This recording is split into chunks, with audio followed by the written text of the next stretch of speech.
Inventory is back finally here in Austin. In this video, I want to cover viable paths to getting into new homes that I've found have worked for my clients here in the last few months, and also want to cover what has happened recently in the market and where I believe the market is going. Let's get right into it. Hey everyone, Raj Sahu here, realtor in Austin, Texas. I'm accustomed to saying back with another model home walkthrough, but today we're going to be going through a little bit more of a market update. I'm going to spare you the numbers and data because I think it's very simple. Earlier in 2021, we saw a record low in inventory. We are starting to come back up in inventory. We're definitely not back to pre-pandemic levels. However, there's a little bit more breathing room for buyers. It doesn't mean that there are screaming deals around Austin. It does mean that the bidding has become a little bit less aggressive in certain areas, and there are opportunities that are coming up. So diving into the first opportunity, one of them is going to be new construction around an area that it has more new construction opening up. Let me unpack that here for a second. There are two new build neighborhoods opening up, one with 5 builders right around here, another one with 2 builders right around here. And they're opening up in late summer, early fall. And based on some conversations I've had with builder agents, that should be either at the end of August, September, or beginning of October. And when that inventory opens up, it's going to be in an area and feeding into a school system that just did not have a whole lot of inventory. A lot of buyers looking at the Leander, West Georgetown area that I'm just using as an example, they might be familiar with a community called Bluffview, where the bidding on lot premiums escalated to a 6-figure amount and still is at a 6-figure amount, which is pretty incredible to pay that for a lot premium on top of a base price and then on top of upgrades. The pricing there is ridiculously high in my opinion, but it is possible things could calm down because of all this inventory that's opening up that was never there. Bluffview was the only game in town for a particular school system that on gradeschools.org at that time had high ratings, and then there was really just resales, but there were only a few resales here and there. So that's why when bidding opened up in Bluffview, there were 3 to 6 lots per month, let's say. There were hundreds of bidders driving up that lot premium price. Whereas now we could see a lot more inventory. I would say possibly 3 to 5 times the amount of inventory for new construction. And then on top of that, even outside of that school system, even just in neighboring communities, we're starting to see communities open up inventory of 7 to 12 homes per week. We were lucky to get that even in a month earlier in 2021. Now we're getting that practically on a weekly basis, and that's definitely changing the game in certain areas of Austin, this area being one of them. The second opportunity I see for buyers to get into this market is looking for resales that are surrounded by new construction that's coming up. The simple reason why to do this is buyers are attracted to all the builder incentives, and the builder incentives have definitely increased recently. While recording this, I just got an email from a builder stating that they're going to cover all the closing costs for the buyer, as well as giving a free TV. I usually haven't ever seen anything like that, especially recently, but that's quite the incentive that they're providing. So it's going to attract a lot of buyers to that new construction in a neighborhood, whereas for the resale, they don't obviously offer those incentives. And if you're looking for a new home, that could be a great opportunity to pick up a home that's maybe a year, 2, 3 years old that still gives you that new home-ish feel. Check some boxes that you have, but gets you into the market maybe at a less expensive price. Let me actually turn that around and give you the opposite example. What you don't want to do is buy in an area where there's going to be a lot of new construction that is coming up in the near future. An example of that is there was a community in West Georgetown where a buyer in May I saw on the resale market bought a 3-year-old home. So it was built in 2018, and they bought it for $498,000, let's say around $500,000. And it was a build that was just over 1,900 square feet. The builder at that time in that neighborhood was not building out any inventory. They were shut off for several months. They finally brought back inventory in July, and that same builder has a nearby community that also started bringing back inventory in July. And that same exact floor plan being built brand new is on sale, and you can get this for $420,000 for, again, just over 1,900 square feet. Same exact floor plan. So why did a buyer buy a 3-year-old house for 500 when they could just wait 3 months and buy new construction that's probably going to take 6 to 8 months to finish, but would be 20% less in cost at $420,000? I'll answer that in 2 ways. The first way would be, number one, it could have been the buyer had an immediate need to get into the market. I found a lot of buyers earlier this year said they had to get in by July, August before school starts to get their kids enrolled in school. And if you're moving here from out of state, obviously you value getting your foundation settled, having a home, moving in, getting settled down there, and then having your kids go to school. And there's a price tag that came with it, because to beat out all these people that were also trying to do the same thing, you had to bid against them. And that's where that buyer maybe valued moving in sooner than, 6 months from now or something like that. Also, number two, they might have just not known that there was a lot of inventory that opened up. And that could just be the case. Unfortunately, some people just don't know that there was new construction coming up. Builders were just waiting for lumber prices to go down. And now lumber futures have gone down around 70% just in the last couple months. And that's making builders feel a lot more confident to open up a great deal of inventory.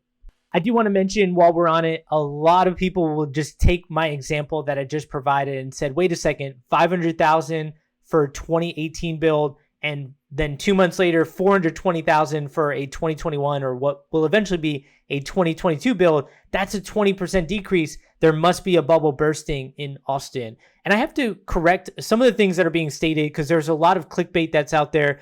There are a lot of surging YouTubers really taking advantage of this idea that a bubble is bursting. What happened in that area that was very location specific, first off, is just an inventory change. And we can't say that that's a bubble bursting. Now, if multiple people were buying at $500,000 for over 1,900 square feet in that neighborhood for 6, 12, 18 months, and all of a sudden now we have a 20% drop, that's where I would be asking a lot more questions, saying what happened? Why did prices go down so fast? But if one person overpays, which they did in that, I hate to say it, and I feel bad for that person, I don't know who they are, but they overpaid for that time. That's one data point. Just because there's a drop off for that does not mean the market was established and stabilized at 500,000. It was never stabilized at that point. There was just one resale available in that neighborhood and a neighboring community that had similar new construction,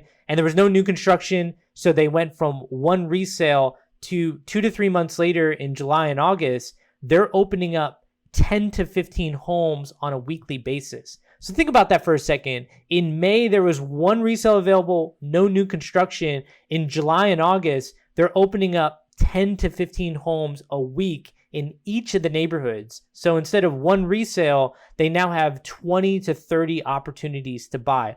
Of course, that's going to play a big factor in pricing when the supply changes from one home to 20 to 30 different opportunities. It's not necessarily a bubble bursting. It's just the supply and demand was very imbalanced, and now we're starting to see a little bit more balance in that area. By the way, in that area that I mentioned in Leander, I just had a buyer go under contract a few weeks ago, only going $1,100 over list. So all these news articles talking about $50,000, $100,000, $200,000 over list prices, they are finding outliers in the market that do exist, but are in certain areas where inventory is very constricted and the buyer base is very high. My point in sharing this with you is look for areas where there's a lot of new inventory coming back, look for new construction, look for resales, and there could be opportunity in those areas. The third opportunity I want to bring up would be where builders are closing out in a neighborhood and are moving their resources to new neighborhoods that are opening up. To give an example, I had this happen in Carmel, where there is a builder there that was previously bidding, and there were 6-figure bids on lot premiums, and we were able to get 2 lot premiums at a fraction of what people had previously bid up to, simply because they're closing out. They only had 8 lots left. And that builder I knew had 3 new build neighborhoods that were opening up.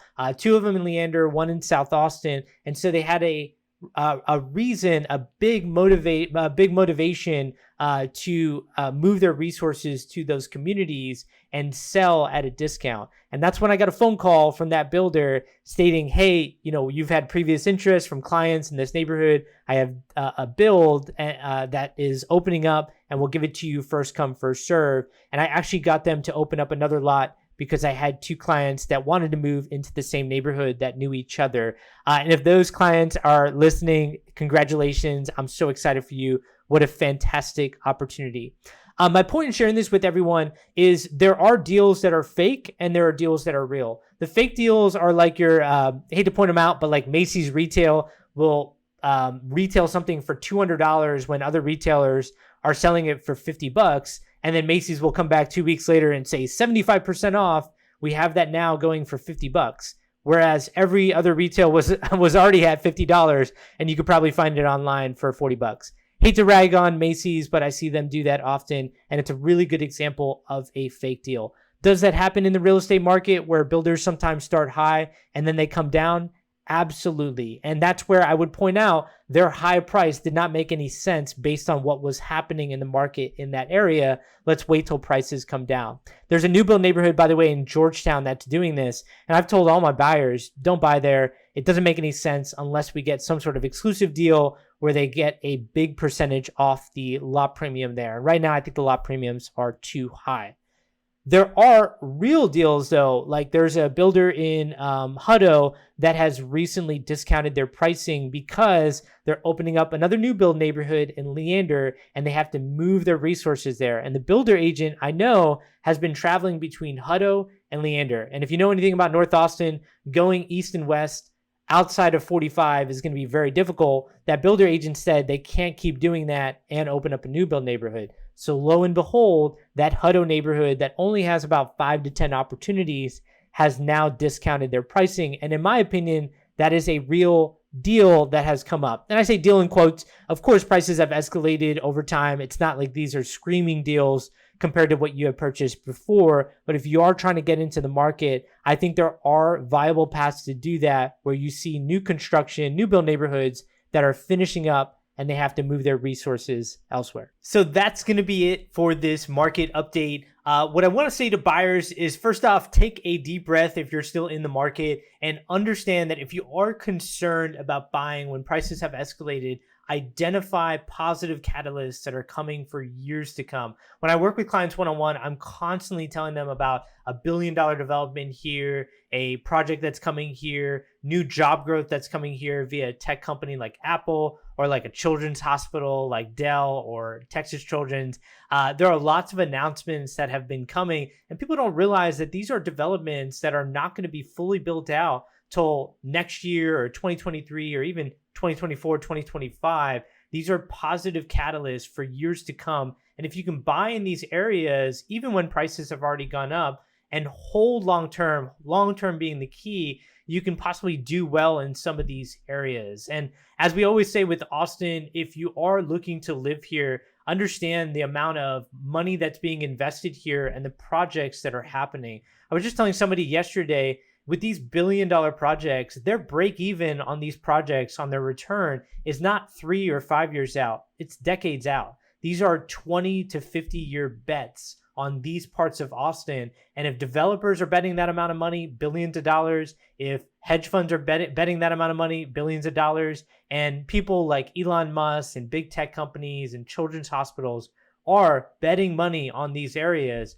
these are areas that I feel comfortable with. And in my opinion, you could possibly feel comfortable with if you are looking to move here. So as always, if you're looking at real estate in Austin, feel free to reach out to me. I am a realtor here. And even outside of Austin, let me know. I love working with people and connecting them with agents. To kind of give an example, there's another city in Texas where that buyer was looking to move to Austin. They ended up moving to San Antonio, but I set them up to sell their home. And I was able to set them up with an agent that had 16 years of experience, was born and raised in the suburb of their city, and they were able to sell their home well above list and sell it even better than past homes in their area. It's because that agent knew the area really well. If you are looking for that type of connection, let me know. Even outside of Austin, happy to help. And as always, I hope this type of content helps. If you do appreciate it, give it a like. Feel free to subscribe. I do model home walkthroughs every week and market updates like this almost every month.